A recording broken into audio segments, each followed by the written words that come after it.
Les bâtiments sont généralement jugés en fonction de leur aspect extérieur et du niveau de qualité des équipements. Les besoins des consommateurs en matière de qualité de la vie et de confort ont considérablement évolué et continuent de croître. Cette évolution a eu pour conséquence de stimuler l'imagination et la variété dans la conception des bâtiments. Il en découle, pour les maîtres d'œuvre et les entreprises, des problèmes totalement nouveaux dans la réalisation technique et pratique de cette multitude de nouvelles conceptions.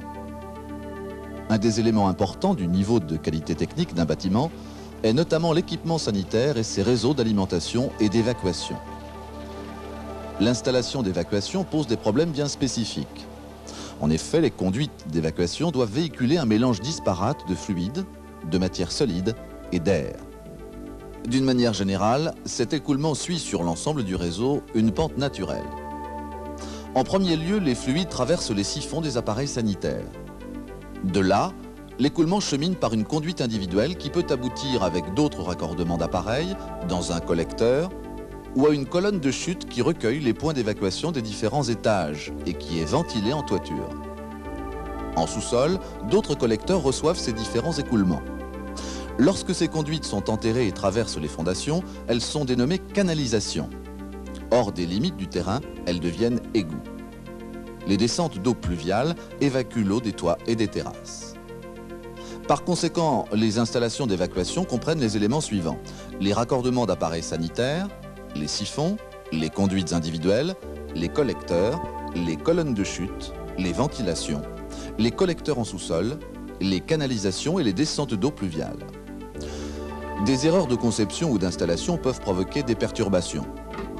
Ce gargouillement indique que la garde d'eau du siphon est aspirée. Des remontées d'odeur vont se produire. Autre phénomène désagréable, les renvois d'eau sale.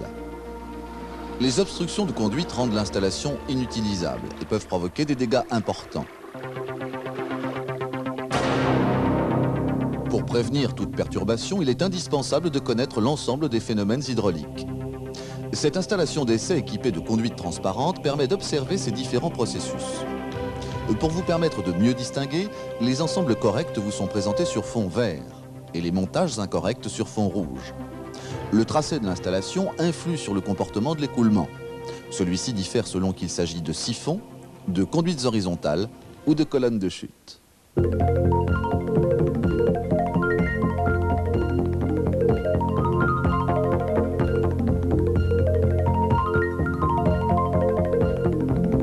Chaque point d'écoulement est pourvu d'un siphon. Celui-ci peut également être intégré dans l'appareil sanitaire lui-même. Il a pour fonction d'empêcher le passage des mauvaises odeurs. Sa garde d'eau empêche la remontée des gaz qui se forment dans les réseaux d'évacuation. L'écoulement de l'eau ne doit toutefois pas être entravé par le siphon. Une bonne conception hydraulique rend le siphon autocurant. Le siphon est ainsi conçu qu'après chaque utilisation, il retient une certaine quantité d'eau. La garde d'eau d'un siphon correspond à cette hauteur H. Une mauvaise conception du réseau d'évacuation peut engendrer une dépression telle que la garde d'eau du siphon est aspirée. Des gargouillements ainsi que des émanations de mauvaises odeurs sont les conséquences de ce phénomène. A l'inverse, la surcharge d'une conduite peut provoquer une surpression qui refoule la garde d'eau dans l'appareil. Lorsque l'installation reste longtemps inutilisée, la garde d'eau s'évapore. C'est alors que surviennent les mauvaises odeurs. Nous représentons en jaune la propagation de ces gaz.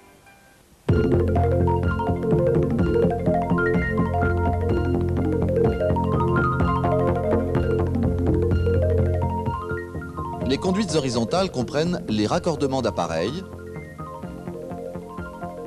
les collecteurs d'appareils, les collecteurs en sous-sol, les canalisations. Le niveau de remplissage de ces conduites peut être trop bas, correct ou trop haut. Le rapport entre le niveau de l'eau H et le diamètre intérieur de la conduite D détermine le degré de remplissage. L'indication du degré de remplissage correspond donc à la formule H sur D. La pratique a démontré qu'un degré de remplissage de 50% est optimal. Dans le cas d'une conduite d'un diamètre intérieur de 100 mm, le niveau de remplissage devrait par conséquent atteindre 50 mm. Cette valeur sert de base de calcul pour le dimensionnement des conduites d'évacuation horizontales. Lorsque le remplissage de la conduite est insuffisant, l'entraînement des matières solides ne peut être obtenu. L'effet d'entraînement est donc insuffisant. L'effet d'entraînement n'est garanti que par un degré de remplissage suffisant. Le remplissage intégral d'une conduite d'évacuation interrompt la circulation de l'air. Il en résulte une dépression qui provoque l'aspiration de la garde d'eau du siphon. Ce phénomène est appelé désamorçage. Par ailleurs, le degré de remplissage dépend également de la vitesse d'écoulement et celle-ci est elle-même fonction de la pente. En l'absence de pente, ou dans le cas d'une contre-pente, l'écoulement est perturbé. La vitesse est réduite et favorise un remplissage de la conduite. Dans ce cas, il y aura d'importants risques de dépôt. Une pente trop forte provoquera une trop grande vitesse d'écoulement, un degré de remplissage faible et, par conséquent, un entraînement insuffisant des matières solides. Une pente entre 5 et 2% peut être considérée comme favorable.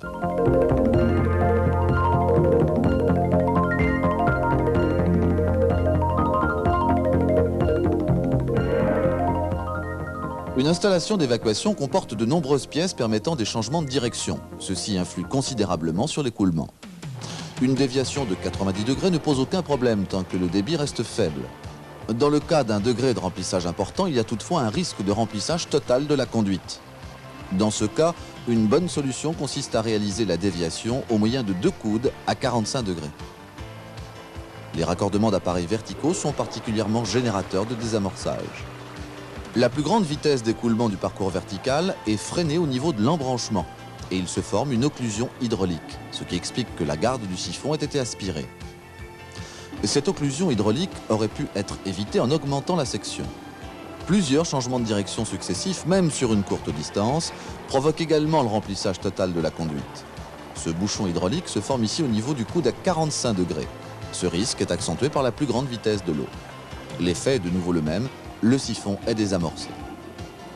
Moins de coudes ou une augmentation de section solutionne ce problème.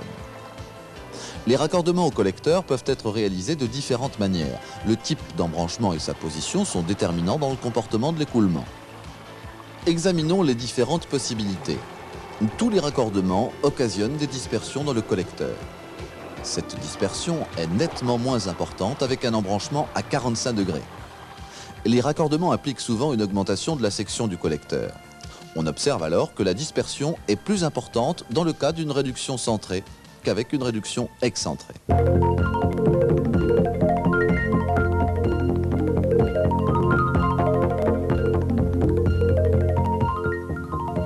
Tous les systèmes de ventilation sont basés sur ce principe.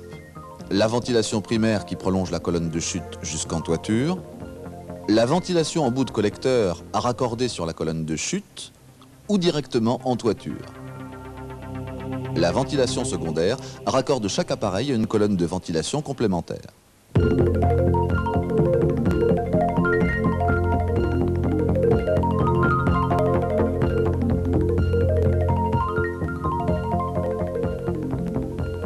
Les conduites verticales qui traversent les étages et qui amènent les écoulements à des collecteurs ou des canalisations sont appelées colonnes de chute.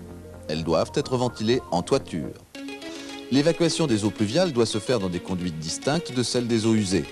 Elles ne peuvent se rejoindre qu'au niveau des canalisations afin d'éviter, lors de fortes pluies, le refoulement des écoulements dans les appareils sanitaires. Le processus d'écoulement obéit aux lois de la nature. Toutefois, dans le cas d'une conduite, la résistance de l'air divise la colonne d'eau et freine sa vitesse. La majeure partie de l'eau s'écoule le long des parois de la colonne de chute. Pour un débit d'environ 2 litres par seconde, ce qui correspond par exemple au débit d'une chasse d'eau, il a été mesuré dans une colonne de chute de diamètre 100 mm les valeurs suivantes. La section extérieure représentée en rouge ne correspond qu'à 29% de la surface totale, mais à 75% du volume de l'écoulement. La section bleue correspond à environ 45% de la surface et à 16% du volume d'écoulement. Le centre, qui représente environ 26% de la surface, n'évacue plus que 9% du volume. Contrairement à une idée très répandue, l'eau s'écoule sans effet giratoire le long de la paroi du tube. Dans sa chute, l'eau entraîne d'importantes quantités d'air, visualisées ici par la fumée. Dès que l'eau ne coule plus, l'air remonte normalement. Les collecteurs d'appareils sont raccordés à chaque étage à la colonne de chute.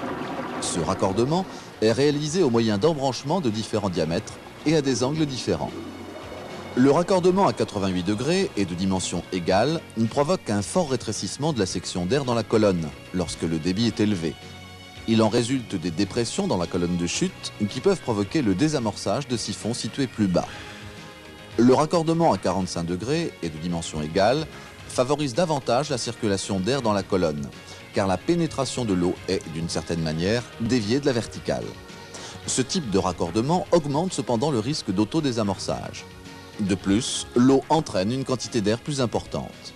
Ce mélange air-eau peut également augmenter la pression au niveau du pied de chute. Les embranchements réduits influencent moins la circulation de l'air dans la colonne de chute. Cependant, le raccordement à 45 degrés peut provoquer dans la conduite une occlusion hydraulique entraînant l'aspiration du siphon.